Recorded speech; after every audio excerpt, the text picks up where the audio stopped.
Island Spec is a new series of videos we're bringing to YouTube where we highlight and do walkarounds and go wheeling with some of the most badass rigs on Vancouver Island. So what does Island Spec mean to you?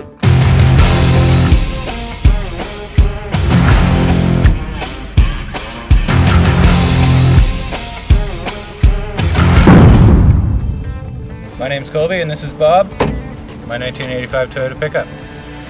Started life as a stock non-running two-wheel drive when I got it, and shortly after I bought it I transformed it into what you see now.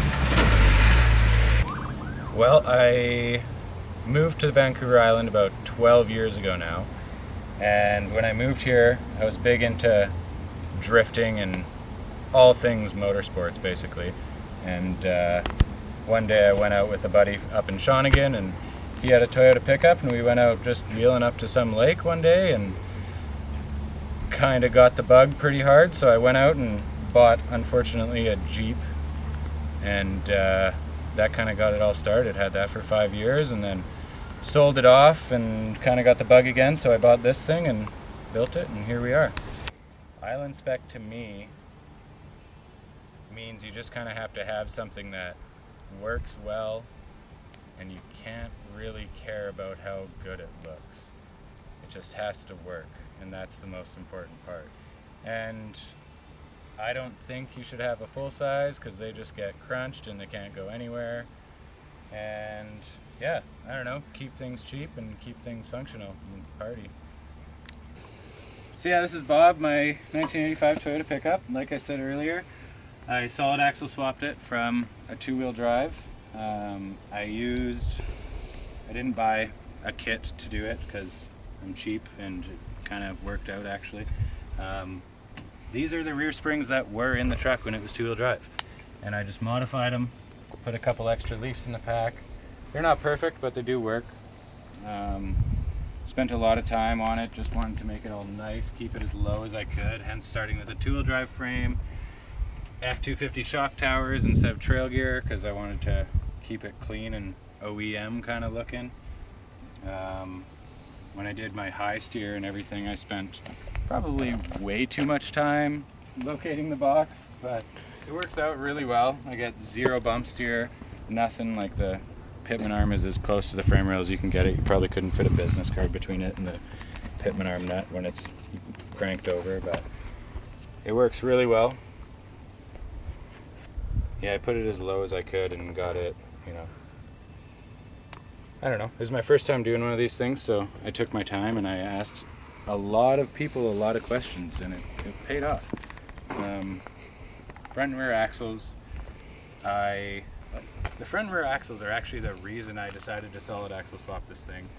I was searching Facebook Marketplace one day and didn't really intend to solid axle swap it this soon, but it was a deal I couldn't pass up, so the next day I went up and bought some axles. And yeah, so they're locked front and rear. Front is a lockright. Both have trail gear, polished 529 gear sets. Both have crush sleeve eliminators.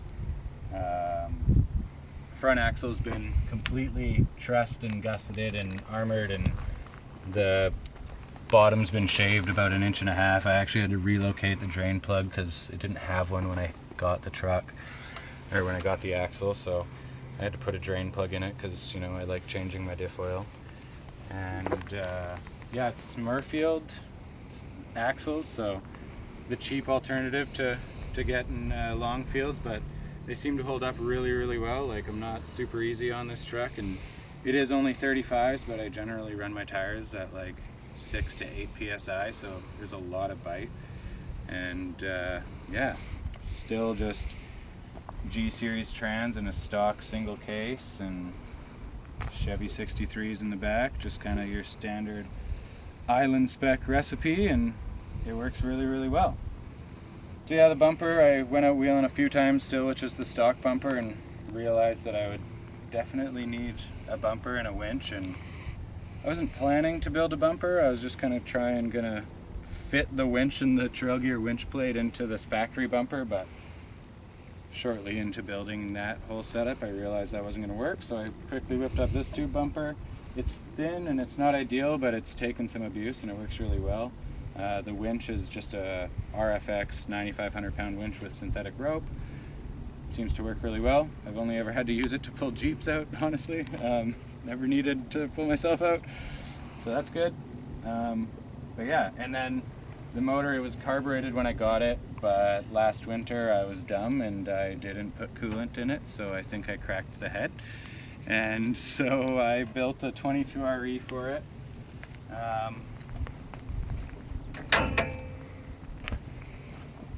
Converted it all to 95, 94, 95 EFI. Put a 283 cam in it, so it's pretty lumpy. Bigger pistons, header, exhaust, just kind of your standard stuff, but does the trick, and it always fires up and has never let me down, so you know, it works and I'm happy. It's got a big aftermarket radiator in it because I was, even after the motor, it was just still getting overheating issues, so since I put this in and I put a big oil cooler in, and that seems to be helping a lot, so yeah. So the fuel cell, I ended up doing this because it, like I said, was carbureted, and the factory two-wheel drive carb tank has very, very, very small lines, and I had an inline pump and I just couldn't get it to work properly, so I went through 3 or 4 fuel pumps in like 4 or 5 months, and it was brutal. I hated changing fuel pumps. Literally always carried a spare just in case. But our buddy Will, who runs this Fabzol company, he welded it all up, and then Vice Design out in Nanaimo, BC, they CNC bent it and cut it and everything, and just gave it to me as a bare box, and I cut the holes in it for the filler and the sender and the rollover valve, and spent way too much time building these lines, but they look really nice and I'm happy about it. But yeah, it's it now has a Miata fuel pump hanger with a AEM fuel pump that's way too big for this thing. It's 340 liters per hour. And then I have, instead of baffles or anything, I use Holley Hydromat, which is just a big fancy fuel pump sock basically, but it'll pick up fuel upside down out of just vapor basically, and they work really, really, really well. So I went with that setup instead of baffles or trap doors or anything like that, and it's working really well and I'm really happy with it. So rear tires and front tires actually, they're Cooper STT Pros, 35, 12.5, 15. It was either these or General Grabber X3s, and I'm really happy I went with these because they're way more aggressive and they seem to work really, really well. They suck in the ice, but you know, that's kind of any MT. These are good in mud, dirt, rock, snow, everything. I'm really happy with them. They've been on the truck for over a year and they've been wearing really well. I daily drive this vehicle, it's my only vehicle. Yeah, they seem to work really, really well. As for rear suspension, it's just Chev 63s. I kept a 4-inch shackle because I wanted to keep it as low as possible. I made my own little shock hoop, and then currently they're just 10-inch travel shocks, which is going to be changing in the future because I do not have enough down travel. But overall, I'm really happy with this thing. It's working pretty good. 3 wheels like a beast, but you know, that'll change soon. This is a Christmas gift from my mother, and they're honestly my favorite part of the entire truck, and I'm terrified to touch them on a tree. And I've been debating whether or not to take them off because they look freaking sweet, but I also don't want to destroy them because they're really hard to find. But I think they're worth it. Mom.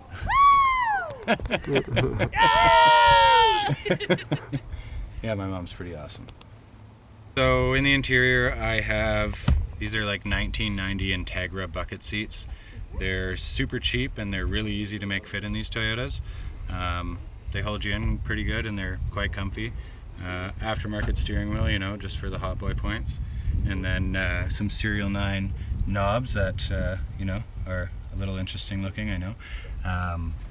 Didn't have carpet when I bought it, and I wanted carpet, so I put in brand new carpet.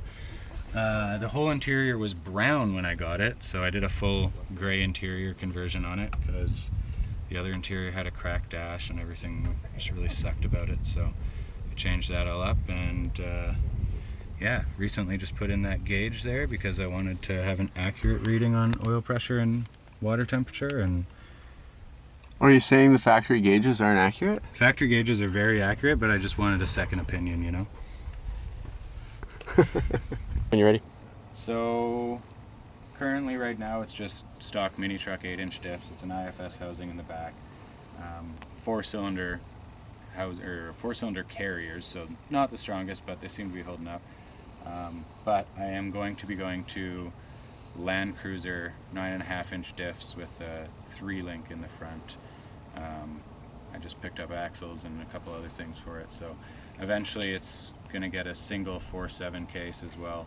I don't really want to go with duals until I absolutely have to, just being that this truck is so short. I think it's going to, you know, the drive shafts are going to be awkward lengths and weird, and yeah, so Land Cruiser diffs. I'm going to change the rear to spring under because I want it to, apparently spring under flex is better. I don't know, this is something I've been told and I'm willing to try it out, so yeah.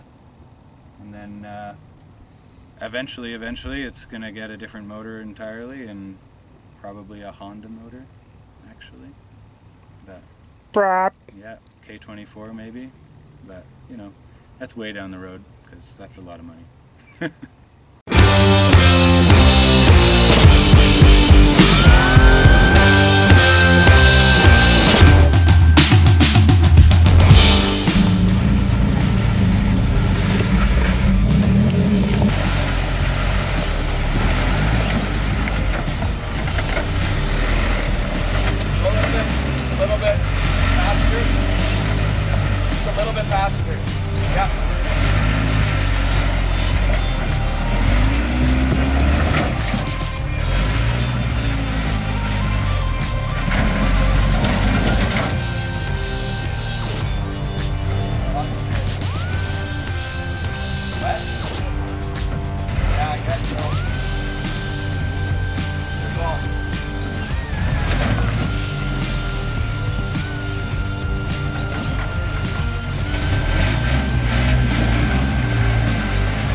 hope you guys enjoyed this Island Spec series.